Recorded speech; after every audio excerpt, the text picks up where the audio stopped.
En el Evangelio según San Mateo, en el capítulo número 3, los versículos 16 y 17 nos relatan la experiencia del bautismo de Jesús. San Mateo capítulo 3, versículo 16, dice lo siguiente: Y Jesús, después que fue bautizado, subió luego del agua. Y he aquí, los cielos le fueron abiertos, y vio al Espíritu de Dios que descendía como paloma y venía sobre él. Y hubo una voz de los cielos que decía: Este es mi Hijo amado, en quien tengo complacencia. ¿Qué le parece si oramos? Querido Padre Celestial, acompáñenos en esta hora y permita que sus ángeles puedan estar con nosotros. Gracias por los amigos y amigas presentes. Gracias por los hermanos y hermanas que fielmente cada día están en este lugar. Gracias por aquellos y aquellas que de alguna manera nos sintonizan a través de la internet o cualquier otro medio, a través de la radio. Permita Dios en esta hora que recibamos por su Espíritu palabra de vida para la vida eterna. Haga posible, Señor, en esta hora, que cada uno de nosotros pueda recibir la palabra de Jehová que vive y permanece para siempre. Señor, que nuestra mente no tenga ningún ruido que interfiera en la comunicación entre usted y nosotros.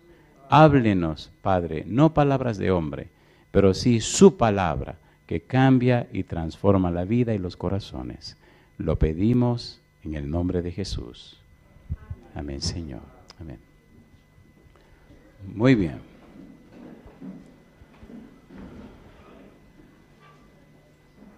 Cuando llega el miércoles, hay una sensación en mi corazón de alegría porque pronto estaré en mi casa.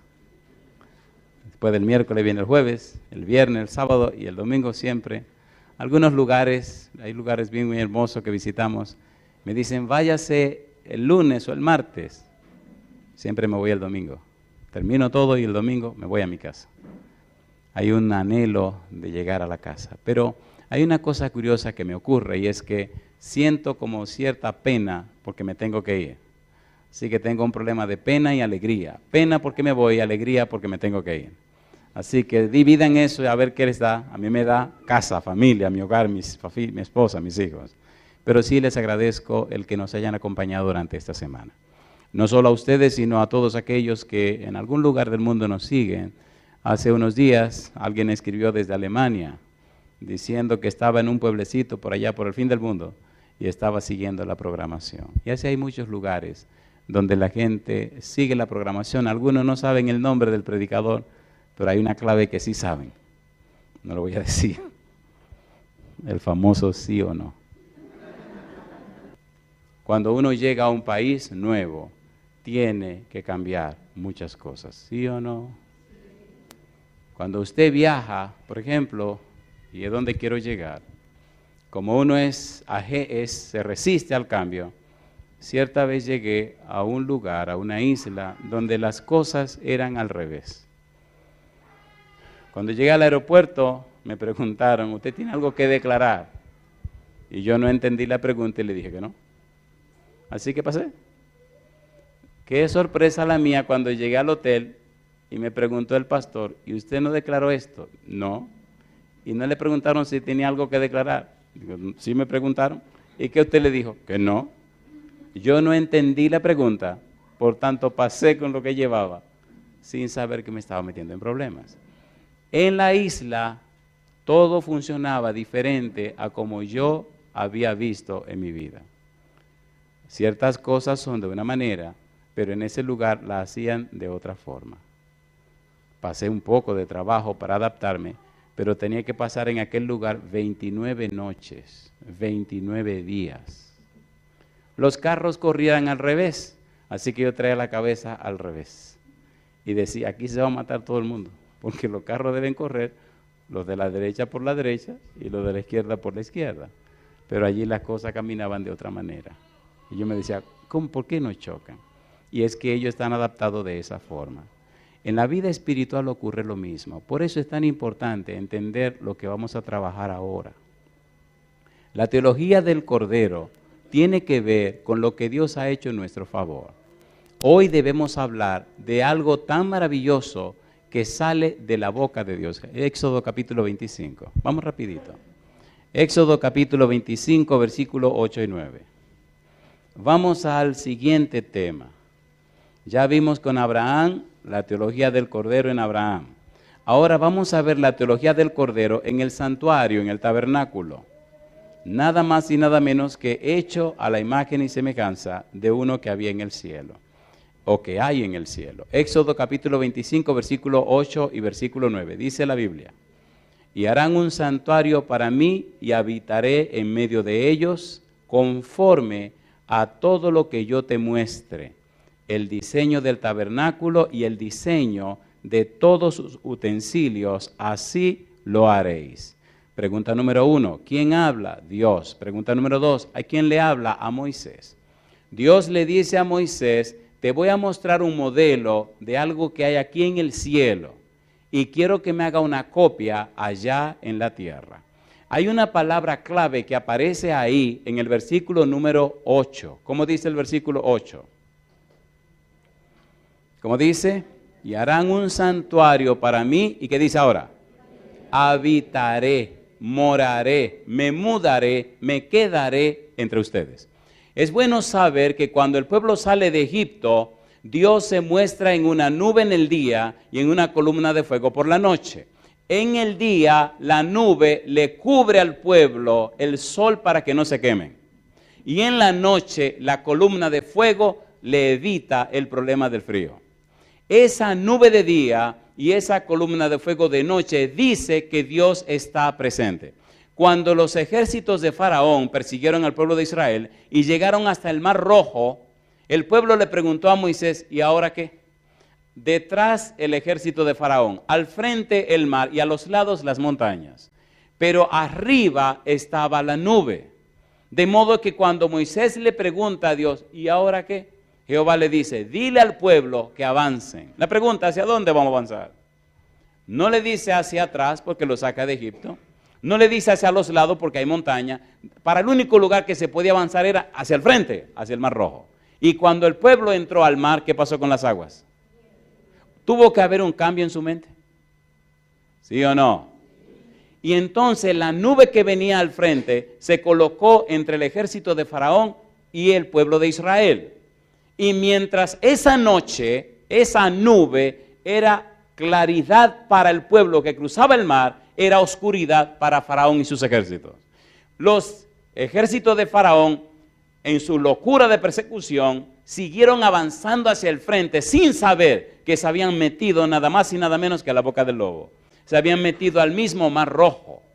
Y mientras avanzaba el pueblo, ellos venían corriendo detrás. Y cuando se acercaron, dice la Biblia, que a los carros comenzaron a salirse las ruedas y a trastornarse todo. Jehová peleaba por su pueblo. Una pregunta: ¿y si no se hubieran decidido a cruzar el Mar Rojo? ¿Qué hubiera pasado? Bueno, ahí estuvieran todavía. Hay decisiones que tomar en la vida.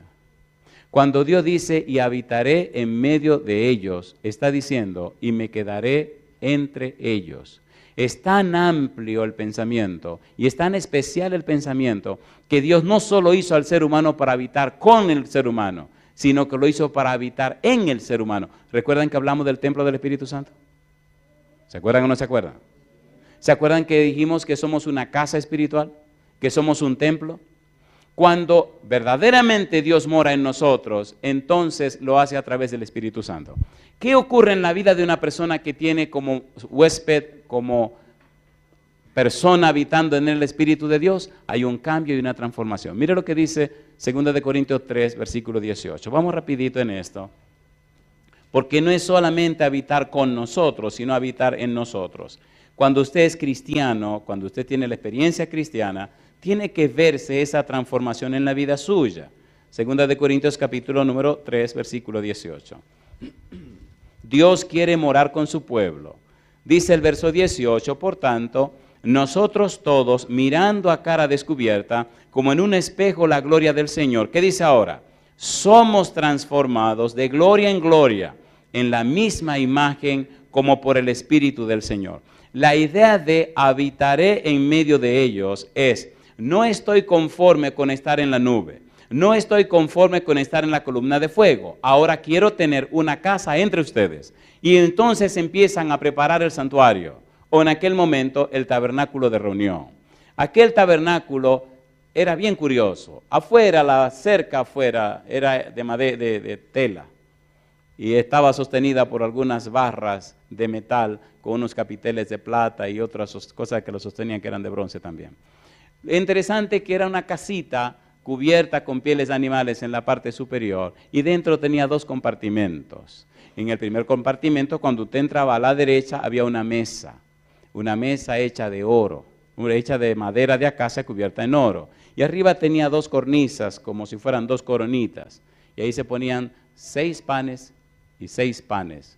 Los panes de la proposición, los panes de la presencia de Dios. A la izquierda estaba el candelabro hecho, labrado en oro. Y en el centro, en la parte primera, enfrente del velo, estaba el altar del incienso. Había un velo y detrás del velo estaba el segundo compartimento donde estaba el arca del pacto.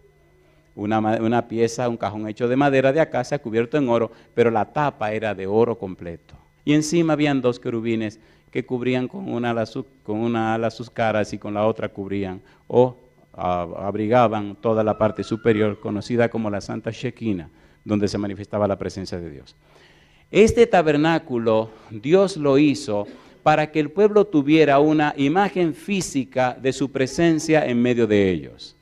Pero lo interesante no es todo esto, lo interesante es el servicio que se llevaba a cabo en este tabernáculo. Es bueno saber que para la construcción del tabernáculo ocurrieron cosas interesantes. Lo primero que debemos detenernos es saber qué significa que Dios habita o que Dios mora con nosotros. Hay otro verbo interesante que me llama la atención cuando habla de Dios morando o habitando entre nosotros. ¿Quién es este Dios que mora o habita entre nosotros? ¿Hasta dónde llegó el colmo de Dios de querer habitar entre nosotros? ¿Hasta dónde fue capaz Dios de descender para vivir entre nosotros? San Juan capítulo 1, versículo 14. Mire hasta dónde llegó Dios. San Juan capítulo 1, versículo 14. Habitar entre ustedes. San Juan 1:14 dice la palabra de Dios que Dios llegó tan lejos que se hizo, ¿qué cosa? Dice el versículo 14, y el verbo se hizo carne. ¿Y qué sigue diciendo? Y el verbo se hizo carne y habitó entre nosotros. ¿Y qué sigue diciendo? Y vimos su gloria, gloria como del unigénito del Padre, lleno de gracia y de verdad. Dios llegó al colmo de hacerse hombre para habitar. Katoikeo es el verbo que utilizó San Juan y significa vino para hacer morada permanente entre nosotros. Vino para quedarse con nosotros. Vino para tomar nuestra naturaleza para siempre. Vino para morar en nuestro medio. Y yo le hago una pregunta. ¿Cómo es el Dios que usted cree? Lamentablemente, nosotros los seres humanos sufrimos de antropomorfismo. Le damos forma humana a todo lo que conocemos y si no tiene forma humana no lo aceptamos. ¡Qué barbaridad! Dios se hizo carne, Dios se hizo hombre y Dios vino a morar entre nosotros. Es lindo saber que, número uno, la creación, la naturaleza, nos habla de Dios, pero es una declaración de Dios imperfecta. La Biblia nos habla de Dios, pero es un libro. Pero Cristo nos muestra a Dios y Cristo es divino como el Padre. La mejor manifestación de Dios es Cristo Jesús. ¿Sí o no? Por eso no se concibe que personas se llamen cristianos y sean tan distintos a Cristo. ¡Qué barbaridad! ¿Sí o no? Oigan, esta noche debemos decir cosas que le duelen, cosas calientes. ¿Le parece bien? Sí, porque si no calienta la cosa, esto como que se mueve muerto. ¿Verdad que mucha gente dice creo y su vida dice otra cosa?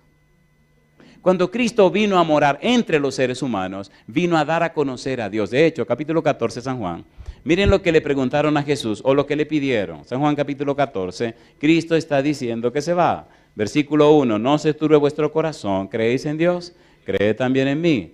En la casa de mi Padre muchas moradas hay, de otra manera os lo hubiera dicho. Voy pues a preparar lugar para vosotros, dice él, y si me fuere y os aparejare el lugar, vendré otra vez y os tomaré a mí mismo, para que donde yo estoy, ustedes también estén. Pero ahora viene algo interesante. Versículo número 6. Dice el 5, le dijo Tomás, Señor, no sabemos a dónde vas. ¿Cómo pues podemos saber el camino? Jesús le dijo, ¿qué cosa? Yo soy el camino y la verdad y la vida. Nadie viene al Padre sino por mí. Si me conocieseis, ¿qué dice ahora? También a mi Padre conoceríais, y desde ahora le conocéis. ¿Y qué más dice? Y le habéis visto. ¿A quién estaban mirando? A Jesús. Por eso se hace tan interesante entender esto del Cordero, porque, queridos, cristianismo es una persona. Se llama Cristo. Salvación es una persona. Se llama Cristo. Si ustedes me conocieran a mí, conocerían a mi Padre. Y desde ahora, ustedes lo han visto. Y ahora viene lo que dice Felipe. ¿Qué dice Felipe? Felipe le dijo, Señor, muéstranos al Padre y nos basta. Jesús le dijo, ¿tanto tiempo hace que estoy con vosotros y no me has conocido, Felipe? El que me ha visto a mí, ¿qué cosa? Ha visto al Padre. ¿Cómo pues dices tú, muéstranos el Padre? ¿No crees que yo soy en el Padre y el Padre en mí? Las palabras que yo os hablo, no las hablo por mi propia cuenta, sino que el Padre que mora en mí, Él hace las obras. En otras palabras, yo que soy divino, vine a morar entre ustedes, vine a cumplir una misión, pero no es ahora que ha sido el anhelo de Dios morar con ustedes. Siempre Dios ha querido morar con sus hijos. ¿Es verdad o no es verdad? Cuando Adán y Eva pecaron, ¿quién fue que buscó a quién? Dios buscó a Adán y Eva. Cuando saca al pueblo de Israel de Egipto, Dios le dice, hagan un tabernáculo para yo morar ahí. Sin embargo, antes de hacer el tabernáculo, de día estaba en la nube y de noche estaba en la columna de fuego. Dios siempre quiso estar entre su pueblo. Más adelante, mire hasta dónde llega esto. Efesios capítulo 3. Mire hasta dónde llega el empeño de Dios en morar con nosotros. Efesios 3:17. No solamente morar con nosotros, sino morar en nosotros. Y aquí viene la grandeza, la belleza y lo increíble de todo esto. Efesios 3:17, dice el verso 17, para que habite Cristo por la fe, ¿cómo dice? En vuestros corazones, a fin de que, arraigados y cimentados en amor, habite Cristo por la fe en vuestros cardías, en vuestras mentes. Habitar, hacer morada permanente. ¿Qué pasaría con una persona donde Cristo haga morada permanente en su mente? ¿Sería una persona distinta? ¿Cómo era Pedro antes de ser convertido? ¿Cómo era Pedro? Iracundo, ¿qué más? Explosivo, ¿qué más? ¿Y qué pasó con Pedro después que fue lleno del Espíritu Santo? Una vida cambiada. ¿Qué pasó con Pablo antes de conocer a Cristo? Perseguía a la iglesia, acarcelaba a los cristianos, los metía en la cárcel, los mandaba a matar. ¿Qué pasó cuando se encontró con Cristo? ¿Hubo un cambio o no hubo un cambio? Queridos, el punto está, ¿quién mora en tu mente? ¿Quién reposa dentro de ti? Es bueno ser religioso, pero es maravilloso ser un discípulo de Jesús. El discípulo significa un aprendiz. Discípulo significa alguien que está en un proceso de crecimiento y aprendizaje con un maestro. Un cristiano es un pequeño Cristo, una persona que se parece a Cristo, una persona que refleja a Cristo. La necesidad del mundo de hoy no es más personas religiosas.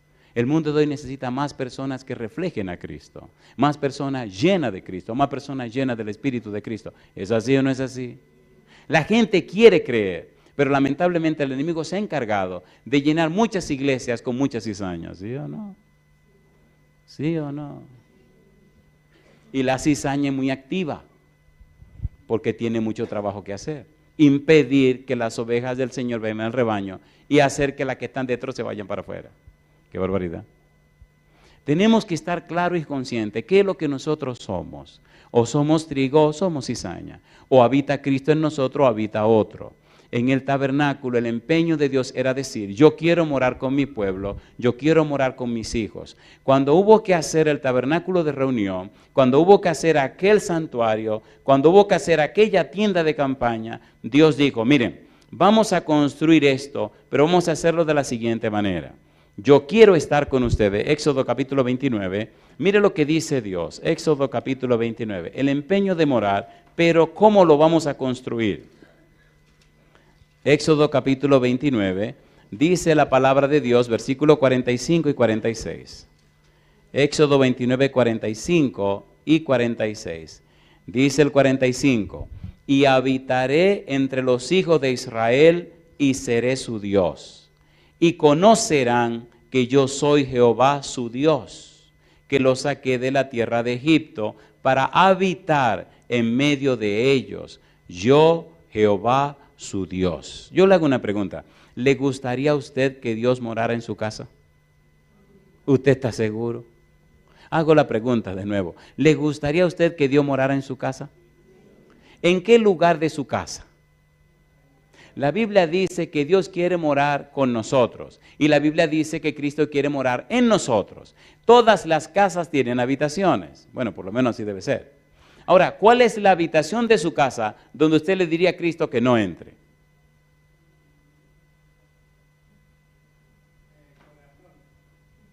Bueno, el Señor dice que no quiere que Cristo entre a su corazón. Pero en realidad lo que Él quiere decir es que quiere que Cristo entre a su corazón. Y en este lugar, corazón sería en su mente. ¿Me están entendiendo, por favor? Me estoy dando a entender. Cuando Cristo viene a morar en nuestra casa, viene a morar con nosotros, debemos darle una libertad para moverse por toda la casa. ¿Es así o no es así? Cuando se mueve por toda la casa, cuando vemos el empeño de Dios de morar con nosotros, la gente se da cuenta que Dios vive en nuestra casa. Y también sabe que vive en nosotros. Busque un espacio en su casa y dedíqueselo a Dios. Cuando Dios mora en tu casa y tú sabes dónde lo ubicaste, entonces la casa se convierte en algo diferente, algo distinto. ¿Es así o no es así? ¿Es así o no es así? Miren lo que ocurrió y cómo construyeron aquello. Capítulo 25, versículo 38, Éxodo. Éxodo capítulo 25, versículo número 38. Dice el verso 38. Éxodo 25, 38. Allí comienza Dios, se comienza a describir todo lo que había que hacer en el santuario, 38, 39, pero en el 36, capítulo 36, versículo número 6, comienzan otros detalles que rápidamente debemos ver. Capítulo 36, versículo número 6. Éxodo 36, 6, ¿cómo dice? Entonces Moisés mandó pregonar por el campamento diciendo, ningún hombre ni mujer, ¿qué cosa? Haga más para la ofrenda del santuario, así se le impidió al pueblo ofrecer más.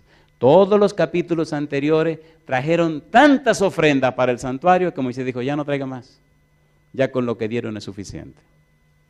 ¿Por qué la gente apoyó la construcción del santuario? Porque era para la morada de Dios. Levantado y comenzando a trabajar en el santuario, la gente tenía una imagen en su mente del lugar donde Dios habitaría. Cuando en tu casa tú separas o apartas un lugar para la morada de Dios, tus hijos comienzan a tener en su mente una idea física del lugar o espacio donde Dios está morando en la casa. Los antiguos paganos utilizaban la palabra lar o laris para definir lo que era un hogar. El lar o laris era el espacio de la casa donde se colocaban las estatuillas de los dioses paganos. Con el tiempo tomaron el lar o laris o altar y empezaron a distribuir estatuillas paganas por toda la casa. La palabra hogar, que viene del término antiguo lar o laris, entonces se difundió por toda la casa y a la casa donde vive la familia le llamaron hogar.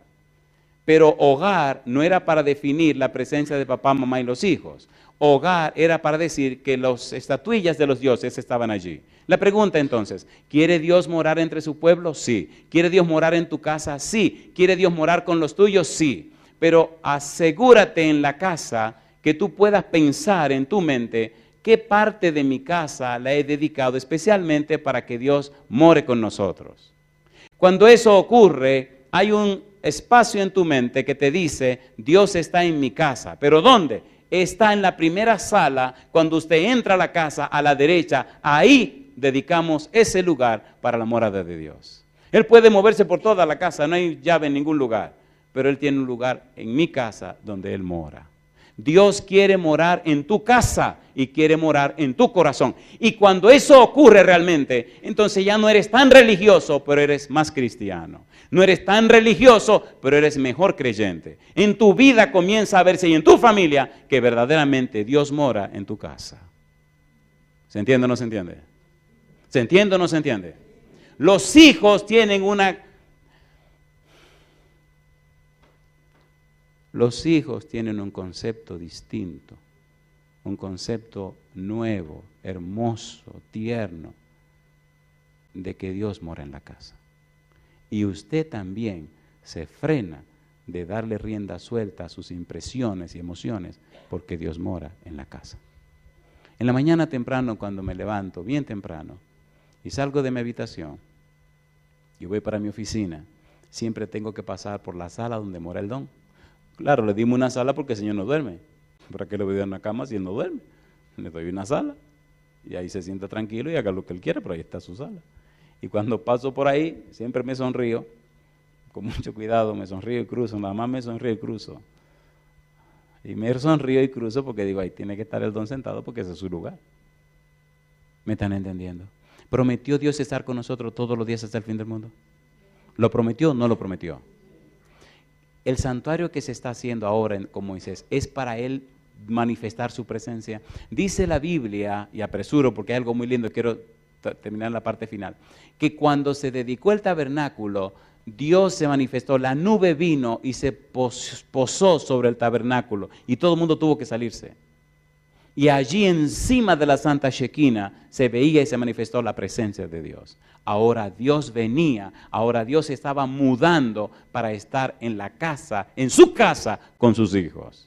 Y entonces se establecieron leyes, ritos y ceremonias. Pero en forma muy especial, lo que nos interesa, había una ceremonia en forma particular que tenía mucho que ver con el Cordero. Recuerde que andamos buscando el Cordero. Había una ceremonia que se celebraba todos los días a las 9 de la mañana y a las 3 de la tarde. Le llamaban sacrificio continuo. Un sacrificio de un cordero en la mañana a las 9 y otro sacrificio de otro cordero en la tarde a las 3. Ese cordero de la mañana permanecía quemándose, venía el de la tarde, permanecía quemándose hasta el otro día, el de las 9 de la mañana que volvía a quemarse. Había una ofrenda continua, había un sacrificio continuo, había continuamente un humo que subía de un cordero que se quemaba ante la presencia de Dios. Había una intercesión de Dios en favor del pueblo. Había un símbolo o figura de lo que haría Cristo Jesús. Y ese corderito que se sacrificaba en la mañana y ese que se sacrificaba a las 3 de la tarde nos decía a nosotros que Dios siempre estaba pendiente y atento a nuestras necesidades. ¿Tiene sentido o no tiene sentido? Dios buscando en cada momento, en cada espacio, en cada tiempo, en cada época, enseñar y decirle al pueblo, yo estoy pendiente, yo estoy consciente de las necesidades que tienen y en todas las épocas les estoy diciendo, recuerden el Cordero que quita el pecado del mundo. Éxodo capítulo número 30. Éxodo capítulo número 30.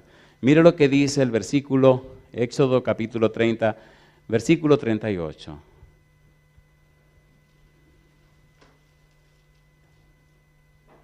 La palabra de Dios es un manantial. La palabra de Dios es, ¿qué cosa dijimos? Es un manantial, capítulo 29, perdón, versículo 38-39. Dice el versículo 38, esto es lo que ofrecerás sobre el altar. 2 corderos de un año, ¿cómo dice? Cada día. ¿Y cómo dice? Continuamente. Ofrecerás uno de los corderos por la mañana. ¿Y qué dice? Y el otro cordero ofrecerás a la caída de la tarde. Esos 2 corderos, ¿a quién representaban? A Cristo Jesús. ¿Qué anunciaban?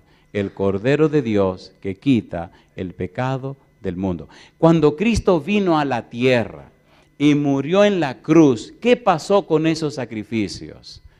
San Mateo capítulo 27. Veamos qué dice Mateo 27, versículos 50-51. Vamos rapidito, por favor. Mateo capítulo 27, versículos 50 y 51. ¿Qué pasó cuando Cristo muere en la cruz? Dice Mateo 27, versículo 50. Mas Jesús, ¿qué cosa? Habiendo otra vez clamado a gran voz, entregó el Espíritu. Y he aquí, el velo del templo se rasgó en dos, de arriba abajo, y la tierra tembló y las rocas, ¿qué cosa? Se partieron. Ya no hay que sacrificar más corderos. Ya vino y murió el Cordero de Dios que quita el pecado del mundo. Cuando Cristo viene y muere en la cruz, se consuma lo que estaba ocurriendo en el antiguo tabernáculo y también en el santuario que levantó Salomón y más tarde que restauró Esdras y Nehemías. Todo el sacrificio del tabernáculo, toda la ceremonia del cordero, del continuo sacrificio, mañana y tarde, anunciaban el Cordero de Dios que vendría. Al morir en la cruz, ese Cordero canceló, anuló y acabó con aquella celebración del Cordero de mañana y de tarde. Ahora entonces, el Señor Jesús, el Cordero de Dios, que murió aquí en la tierra, ahora intercede en nuestro favor. ¿Dónde? En el santuario celestial. Recuerde que el santuario que se hizo en la tierra era una copia de aquel santuario que Dios le mostró a Moisés. ¿Sí o no? Ahora entonces Cristo ministra ¿dónde? En el santuario celestial. Hebreos capítulo 8, versículo 1 y versículo número 2. Hebreos 8, 1 y 2. Pastor, ¿por qué nos está hablando de estas cosas? Te estoy hablando de estas cosas porque si Dios las mostró, algún sentido tiene. Versículo 1. Ahora bien, el punto principal de lo que venimos diciendo es que tenemos tal sumo sacerdote, el cual se sentó a la diestra del trono de la majestad en los cielos, ministro del santuario y de aquel verdadero tabernáculo que levantó el Señor y no el hombre. Ahora Cristo intercede por nosotros en la presencia de Dios en el santuario celestial. Ahora Cristo es el sumo sacerdote allá arriba en el santuario celestial. ¿Y esto de qué me ayuda a mí? ¿En qué me beneficia? Cuando Jesucristo mora en ti, cuando tú te entregas a Jesús, cuando abres la puerta de tu corazón a Jesús, cuando le das derecho legal a Jesús, cuando eres propiedad de Jesús, entonces ocurre algo maravilloso. Hay una persona sentada a la diestra de Dios a quien puedes clamar en todo momento. Capítulo número 4, Hebreos capítulo 4. Mire cómo lo dice el apóstol, como lo dice el autor de Hebreos. Hebreos capítulo 4, versículo número 14. Por tanto, teniendo un gran sumo sacerdote que traspasó los cielos, Jesús el Hijo de Dios, retengamos nuestra profesión, porque no tenemos un sumo sacerdote que no pueda compadecerse de nuestras debilidades, sino uno que fue tentado en todo según nuestra semejanza, pero sin pecado. ¿Y qué dice ahora? Acerquémonos pues confiadamente al trono de la gracia para alcanzar misericordia y hallar gracia para el oportuno socorro. ¿Tiene sentido o no tiene sentido? ¿Tiene sentido o no tiene sentido? ¿Está Dios interesado en nuestras necesidades, sí o no? La vida cristiana es una experiencia con una persona. La persona se llama Dios. La vida cristiana no es solamente la consecución de el conocimiento o la llenarse de información o de datos. No. La vida cristiana es más que eso. La vida cristiana es diariamente relacionarse con un ser divino llamado Dios, relacionarse con un ser divino llamado Cristo Jesús, estar lleno de una persona divina llamada Espíritu Santo. Cuando usted tiene esa experiencia, en la vida suya ocurren cosas que no se pueden explicar. Era el día de su graduación. Estaban todos aquellos jovencitos graduándose de la high school, del cuarto, del nivel número 12. Terminó la fiesta, terminó toda la algarabía, y entonces uno de los jovencitos y 4 más de ellos tomaron una camioneta. Camioneta se entiende, ¿verdad? de esa de doble cabina. Uno estaba manejando, había otro jovencito con él delante y detrás venían 2 muchachas y un muchacho. Acabadito de graduar, esa noche fue la fiesta. Y bueno, salieron a visitar a otro de los muchachos que se habían graduado y a pasar un rato. ¿Sabe cómo son los adolescentes? El tipo que estaba manejando como que se emocionó demasiado. No sé si aquí pasa, pero allá los adolescentes cuando andan con otros adolescentes como que se sienten superhombres. Y este se sintió superhombre y comenzó a correr. Perdió el control y la camioneta, lamentablemente, fue a dar a una pared. Oiga lo que pasó. Los que venían detrás salieron disparados, porque no traían ningún cinturón de seguridad. Salieron disparados por encima de los de adelante. La primera que se disparó fue la muchachita que venía en el medio, en la parte de atrás. Con la cabeza rompió el cristal y fue a dar con la pared. Y ahí mismo quedó muerta instantáneamente. La otra venía detrás y fue a parar allá afuera también. El que venía de este lado salió disparado, pero con la cabeza le dio a la cabeza del que estaba delante. Así que ese pasó por encima del otro y el de enfrente le dieron con la cabeza al que venía detrás y su cabeza chocó con el tablero de enfrente. Allí quedó el cuadro. Curiosamente, al único que no le pasó nada fue al chofer. Vino la ambulancia, vino todo, recogieron a todo el mundo, salieron corriendo para el hospital. 2 de los muchachitos murieron inmediatamente. Una de las de atrás empezó a estar en un estado peligroso y el muchachito de enfrente, a la derecha, estaba en coma. Cuando le hicieron algunos encefalogramas, se dieron cuenta que el cerebro estaba raro y empezaron a poner medicamentos para evitar alguna situación que no pudieran resolver. Me llama una amiga y me dice, pastor, tengo una amiga aquí en la ciudad tal, y entonces anoche su hijo tuvo un accidente así con otros jóvenes y lo tienen en el hospital de Harlingen. ¿Usted podría venir conmigo para que oráramos con ella por su hijo? Sí, claro que sí, ¿cómo no? Salí corriendo para la ciudad, llegamos al hospital y allí encontramos a la mamá, a una hermana del muchachito y al esposo de la señora que no era el papá del jovencito. Lo tenían en cuidado intensivo, los médicos le dijeron, mire, no hay nada que se pueda hacer y si el muchacho se salva, queda como un vegetal porque lo tenemos así estabilizado con las drogas y los medicamentos que le estamos poniendo. Solo un milagro de Dios lo puede ayudar. Llegamos, me presentaron a la mamá, hablé con la mamá y le pregunté si ella creía en lo que Dios era capaz de hacer, si creía que Dios podía hacer maravillas. Y entonces me dijo que sí. Le pregunté, ¿cómo es su relación con Dios? Y bajó la cabeza.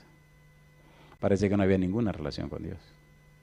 Entonces le dije, yo tengo una buena noticia para usted. Tenemos un Dios que es clemente, misericordioso y piadoso.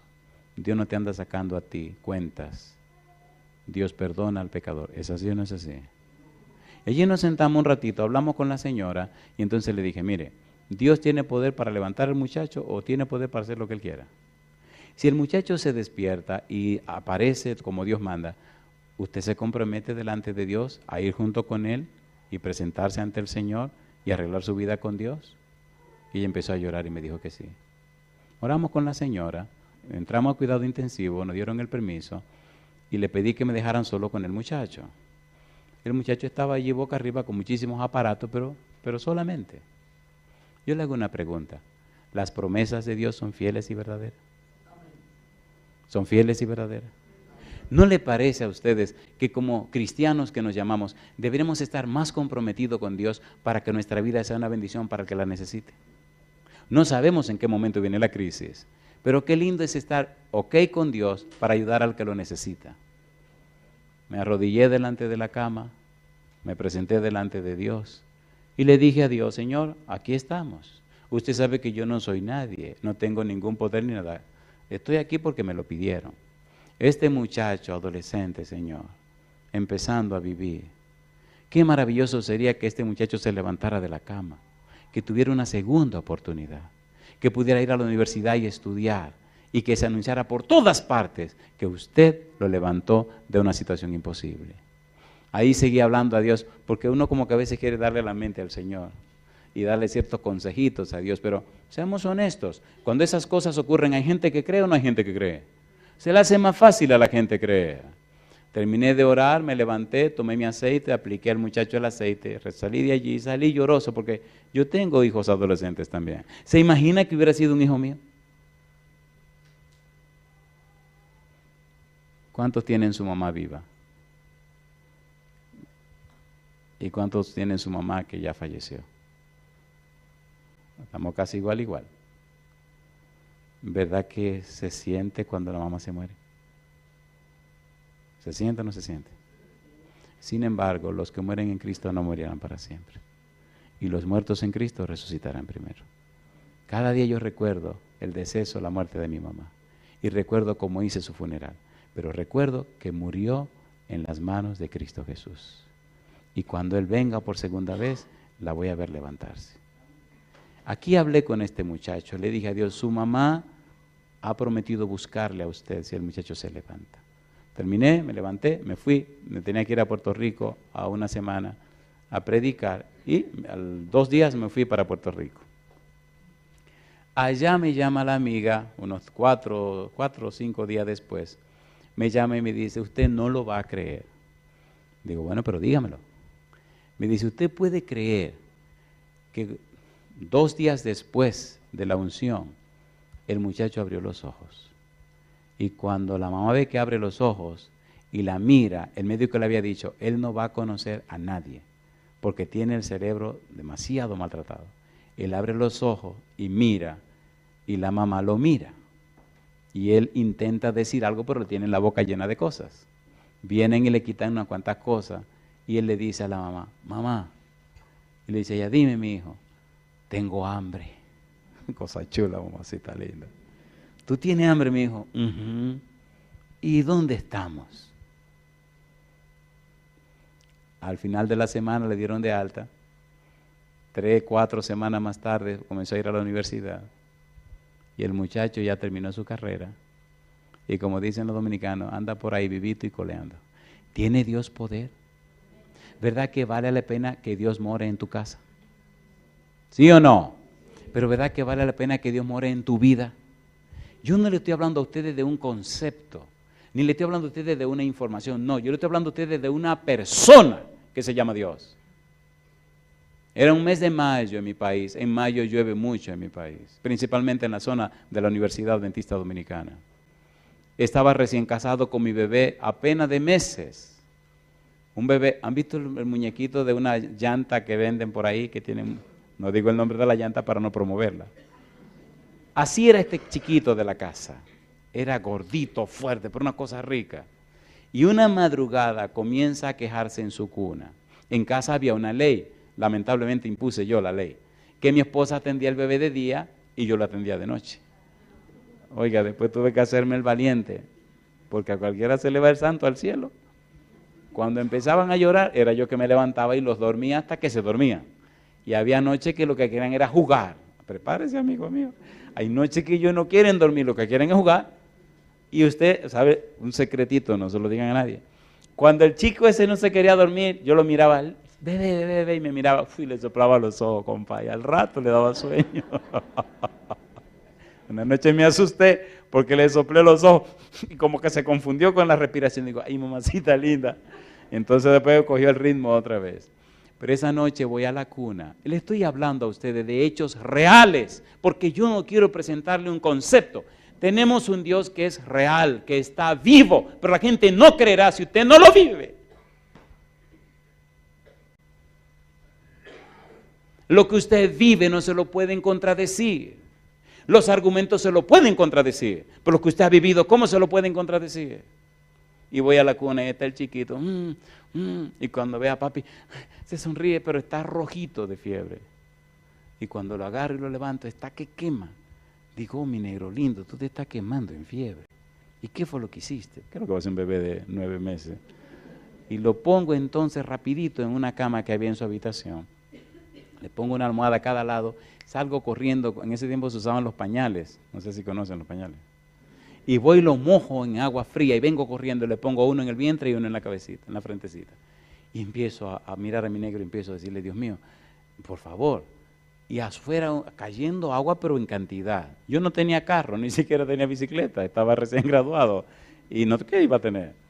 Y el chiquito me miraba y quería sonreírse, pero se sentía mal. Y salía corriendo otra vez, mojado otra vez y volvía. Y así me pasé como 3 horas. Digo, bueno, las mamás a veces tienen un secreto que uno no tiene. Así que fui y pedí ayuda, compadre. Fui a la habitación y le dije, mi negra, el chiquito tiene una fiebre y no se le quita. Ah, sí. Y esa de una vez se tira y sale corriendo y va. Y mire, me dice, ¿le diste Winazol? Yo no le he dado nada, yo le estoy bajando la fiebre. Y viene y le da unas gotitas. ¿Y qué va? Y viene y no funciona nada, compadre. Y el chiquito con la fiebre se le bajaba un poquito con los paños y ya. Y el aguacero allá afuera, porque no hay manera de sacarlo al agua, si lo saco al agua se me muere. Y entonces llegamos al momento crítico. Entonces le dije, ok, ve, acuéstate. Imagínense decirle a una mamá que se vaya a acostar con el bebecito en esa situación. Y me mira ella con cara como, ¿y qué es lo que tú me estás diciendo? ¿Cómo que me acuesto? Le dije, mi negra, ve, acuéstate. Ella me conoce bien. Dice, te voy a esperar sentada en la cama. Yo, sí, pero vete. Y se fue. Cerré la puerta de la habitación, le quité los pañales al chiquito de la frente y del vientre. Me arrodillé delante de la cama, lo miré, me miró, se quiso sonreír. Me arrodillé y le puse la mano a mi bebé. Y le dije, mira Dios, mañana yo tengo que ir a trabajar a la universidad. Casi no estoy durmiendo todos estos días porque estoy teniendo el cabezón que cuando era una cosa es la otra. Pero esta noche yo no me siento bien. Yo no tengo un carro para salir corriendo al hospital. Hemos hecho todo lo que podemos hacer. Ya no hay nada más que podamos hacer. Hicimos lo que podíamos hacer. He estado orando, pero de una manera deportiva. Señor, pasarle la mano al bebé, Señor, pero ahora no es deportiva, Señor, ahora es en serio. Por favor, Señor, le ruego, por favor, que usted le quite la fiebre a este muchacho. Cuando yo me levante, que el bebé esté dormido, sin fiebre, para acostarlo al lado de su mamá y que ella pueda dormir también. Yo le dediqué mi vida a usted. Acepté su llamado de predicar el Evangelio y voy a vivir solo para usted. Yo no puedo perder mi tiempo de esta manera. Y seguí hablando.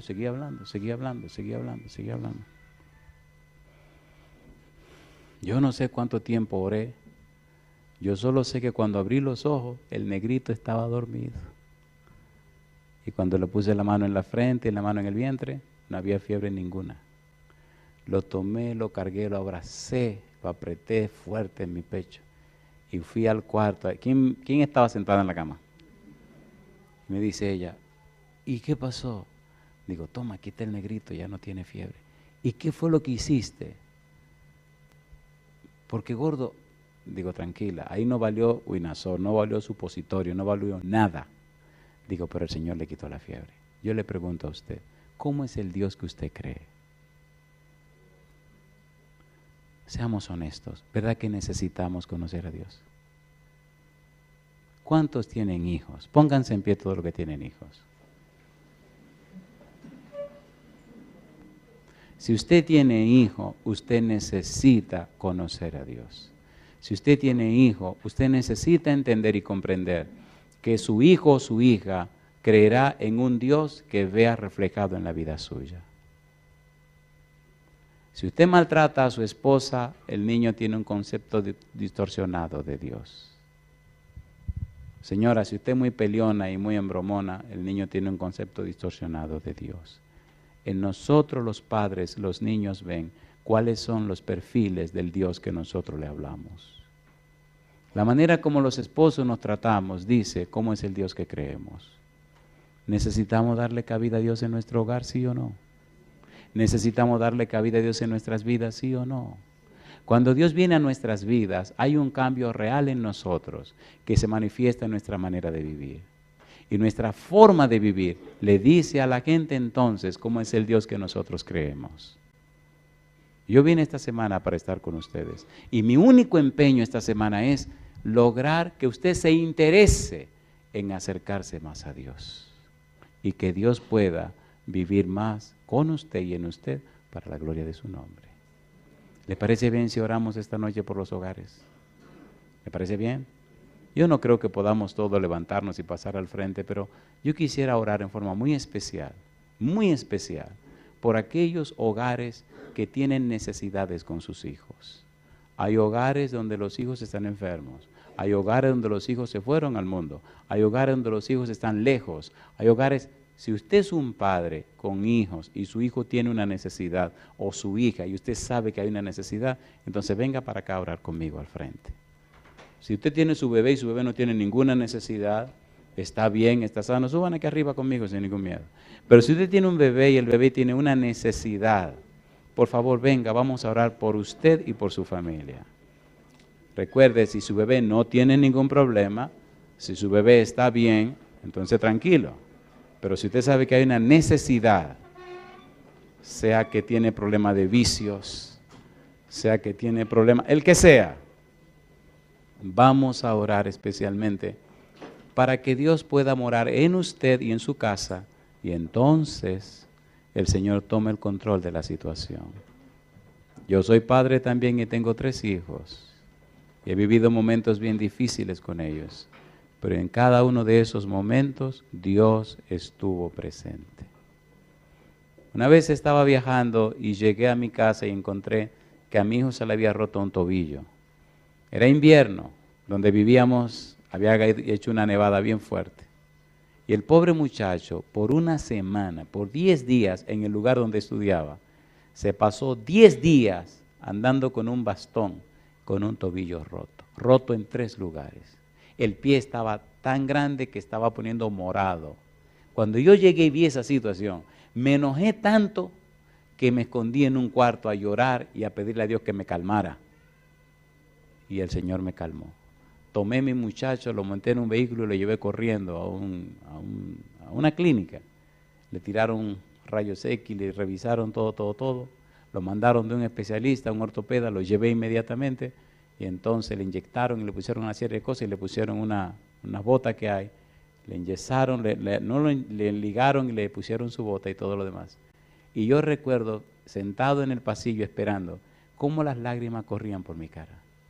Cuánto me dolió que mi muchacho pasara 10 días con un pie roto, cumpliendo con todos sus deberes y con tantos dolores. ¿Se aman los hijos? ¿Se aman o no se aman? Y si usted que es un ser humano y yo que soy un ser humano, amamos tanto a nuestros hijos, ¿cuánto no lo amará Dios a usted? ¿Se entiende lo que queremos decir? ¿Podemos orar ahora? Si usted está en cualquier lugar del mundo y quiere participar con nosotros en esta hora, póngase en pie donde usted esté y posiblemente esté manejando. Entonces, mire, por lo menos ponga atención y vamos a orar. Querido Padre Celestial, agradecemos su empeño, su interés en morar con nosotros. Agradecemos, oh Dios, su palabra. Agradecemos la construcción de aquel santuario, de aquel tabernáculo, copia del santuario celestial. Agradecemos ese interés suyo de habitar entre nosotros. Agradecemos, oh Dios, que usted se hizo hombre para morar entre nosotros. Agradecemos esa decisión maravillosa, Padre, en la persona de Jesús. Agradecemos también el interés de usted de que su Espíritu Santo more no solo con nosotros, sino en nosotros, habiéndonos construido o hecho como templo para el Espíritu Santo. Ahora, Dios, como ministro del Evangelio, colocamos en sus manos a cada padre y madre que ha pasado al frente. Lo han hecho porque alguna necesidad tienen sus hijos. Puede ser una necesidad física, puede ser mental, puede ser una necesidad social, espiritual. Señor, puede ser una necesidad emocional. Cualquiera sea, usted es el Dios Todopoderoso. Para usted nada es imposible. Usted nos dio a Cristo Jesús y cargó en Él el pecado de todos nosotros. Cargó en Él todas nuestras enfermedades y miserias. Cargó en Él todo lo malo que nos pueda pasar. Por eso ahora, Dios eterno, como ministro de su palabra le ruego, tome en sus manos cada uno de estos casos. Y conforme al derecho legal de los padres, envíe su espíritu a cada hijo. No importa la distancia donde estén, no importa el lugar que se encuentren, los padres le piden a usted, oh Dios, que intervenga en esta situación. Acompáñeles, Señor. Envíe ángeles poderosos para que los rescaten de las fuerzas del enemigo. Envíe, oh Dios, su Santo Espíritu para que lleve sanación, curación a los enfermos. Envíe, oh Dios, su presencia bendita a cada uno de ellos, donde quiera que estén. Y que estos padres y madres hoy decidan consagrarse a usted, serle fieles y vivir para la gloria de su nombre. Oramos también, Señor, por aquellos padres y madres presentes, que sus hijos no tienen ninguna necesidad, que están creciendo y desarrollándose como usted manda. A esos padres también, Padre, colocados en pie, le ruego, únjalo con el Espíritu Santo, para que ellos sean un ejemplo y un modelo para sus niños. Y al crecer aquellos lo hagan en la manera sana como debe ser, con padres que alaban y glorifican su nombre. Y ahora, Dios, pedimos su bendición por todos aquellos y aquellas que nos siguen en cualquier lugar del mundo. Que ellos también le conozcan, que ellos también se entreguen a usted, que ellos también tengan sus nombres en el libro de la vida antes que sea tarde. A todos, Señor, les entregamos y dejamos bajo sus alas. Y lo hacemos en el nombre santo de Jesús. Amén, Señor.